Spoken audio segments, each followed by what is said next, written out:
Welcome to day 20 of the Negativity Fast, Positivity Feast. Oh my, we are halfway through. Cannot believe it's already been 20 days.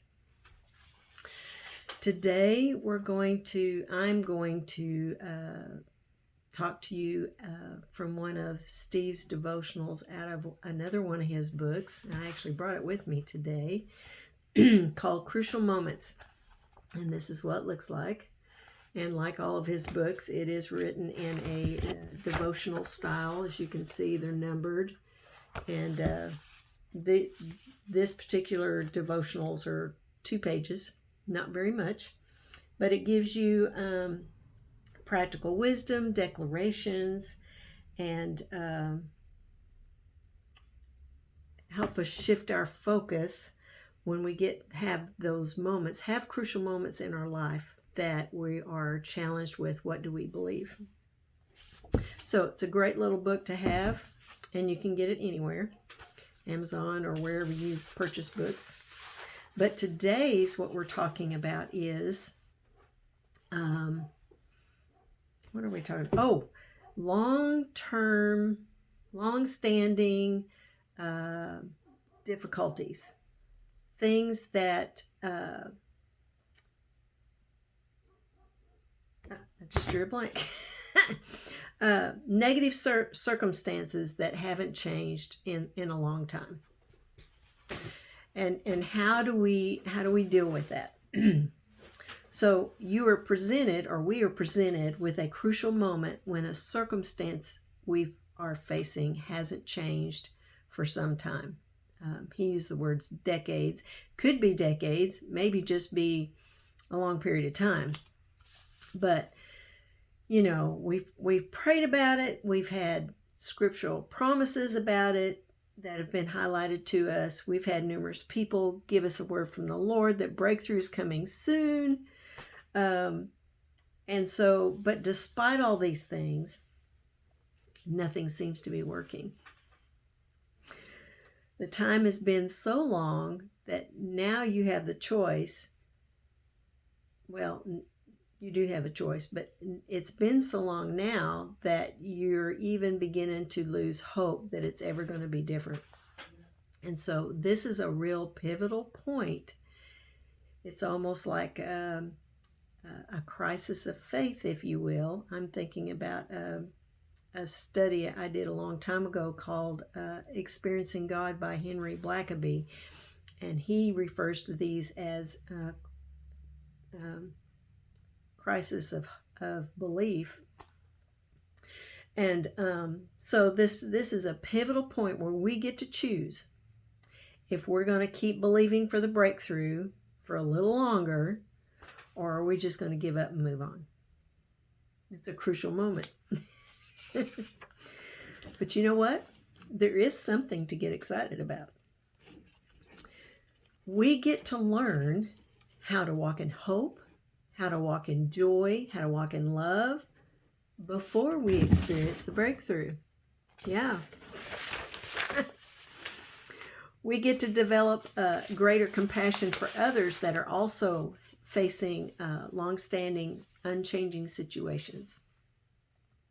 We get to trust God and believe He is good even when we don't understand.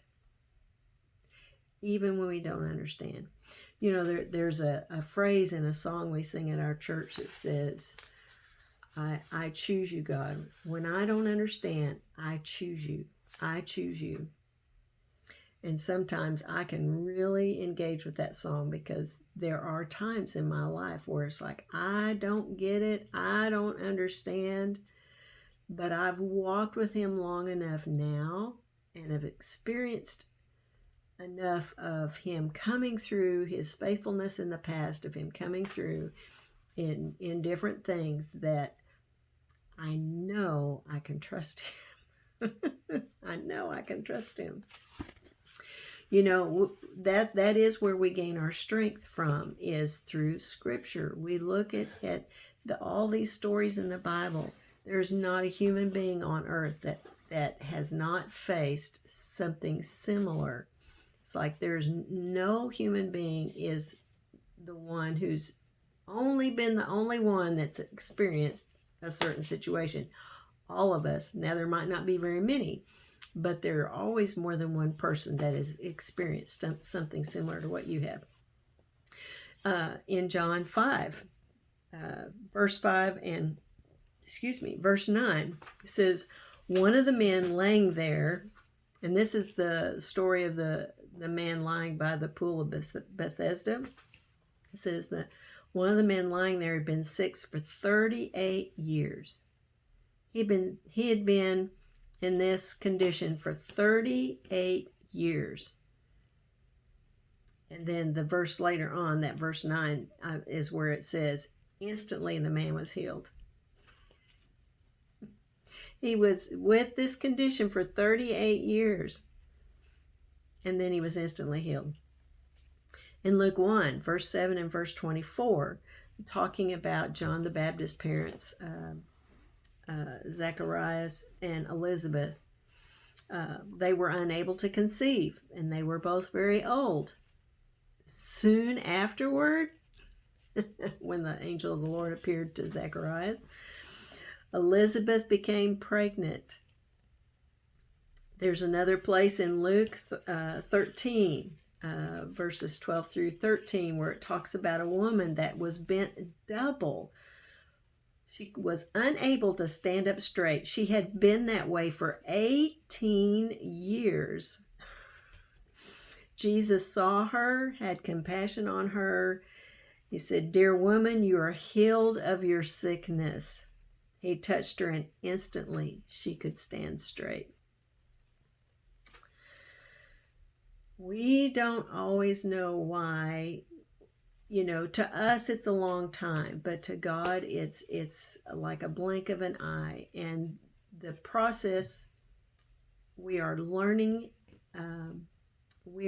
more about Him, and I'm going to get to that in a minute. I'm getting ahead of myself. Here's some practical wisdom in these scenarios. It's like, recognize the length of time of the problem. Let me say this again.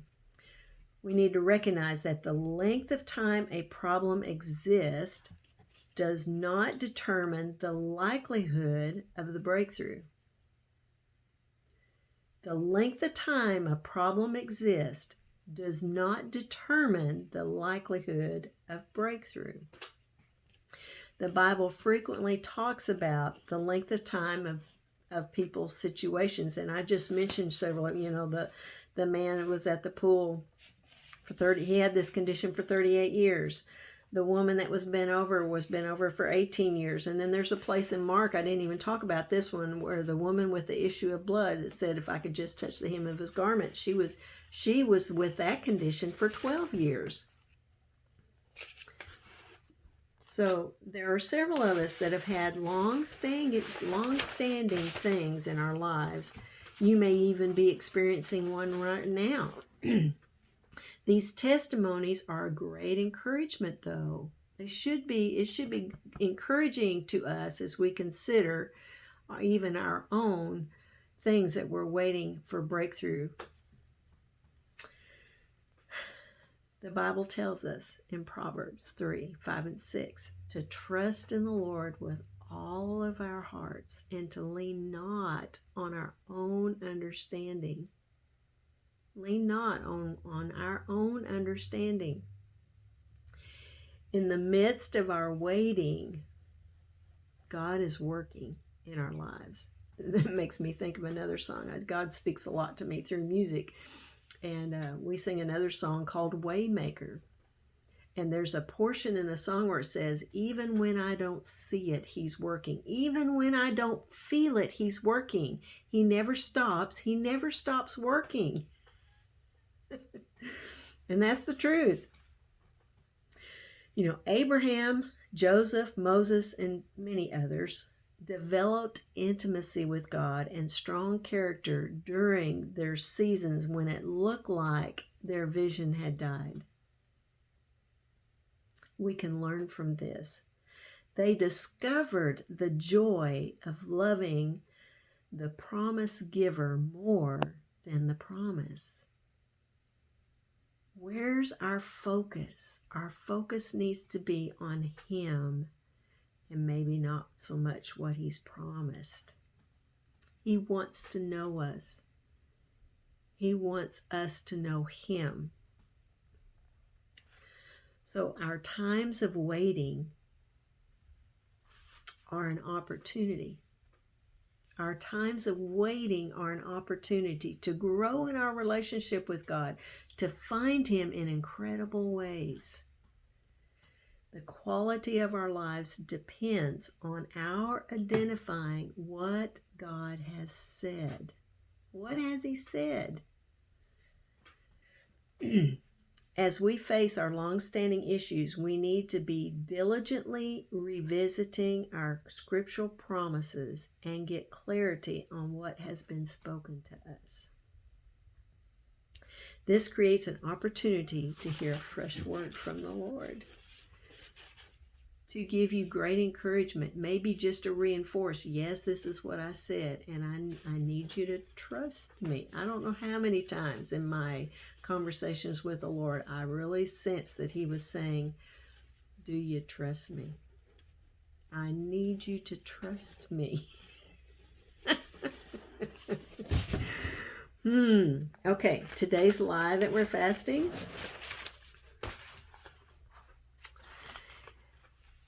Things will never change. I'm sorry, I can't help but laugh at that one. Because I know I've said this, and I've most definitely thought it. There was a time when I was praying for my husband, who he had quit coming to church. He knew that he was a believer, but he just wasn't walking wholeheartedly with the Lord, and that grieved my heart because I wanted more for him, of course. Some of it was a little selfish, but I wanted him to be with me at church. But the Lord really challenged me on that, about that my husband's relationship with God was between him and my husband, and not me, him, and my husband. And that my relationship with God was between us, and so that I was to focus on my relationship and not worry about my husband. And so really he was challenging me. It's like, are you going to church because you like having your husband with you, or are you going to church because of me? And it's like, and I need you to follow me, to be here with the gathering of believers, because I want you here. So it was a challenging time for me, but I loved how God spoke that to my heart. And I then had to get my eyes off of the situation, which was my husband coming alongside and being wholeheartedly following the Lord and being active in the church, and trust God with the circumstances. And that was one that was a long-standing situation. It didn't happen overnight. It took several years. But you know what? I did get breakthrough, and my husband did come back to the Lord, and he is faithfully serving in the church. So there's a testimony for you right there. Okay, I kind of got off task here. We did the lie. We talked about today's lie to fast. Things will never change. That is a lie. Today's truth: the length of time a problem has existed does not determine the likelihood of breakthrough. That's the truth. Okay. Our application for today is, we're going to speak some powerful declarations with faith. Okay, are you with me on this? We're going to do 3.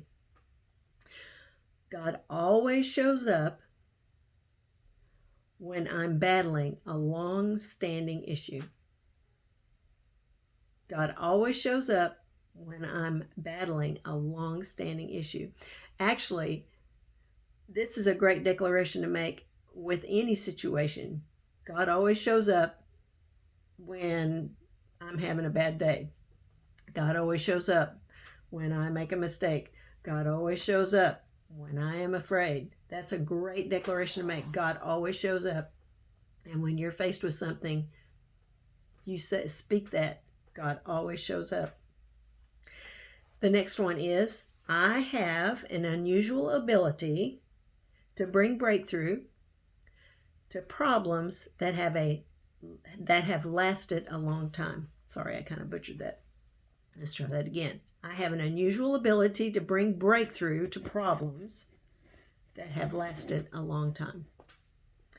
And the last one, like Abraham, my hope and faith increases the longer an unfulfilled promise exists.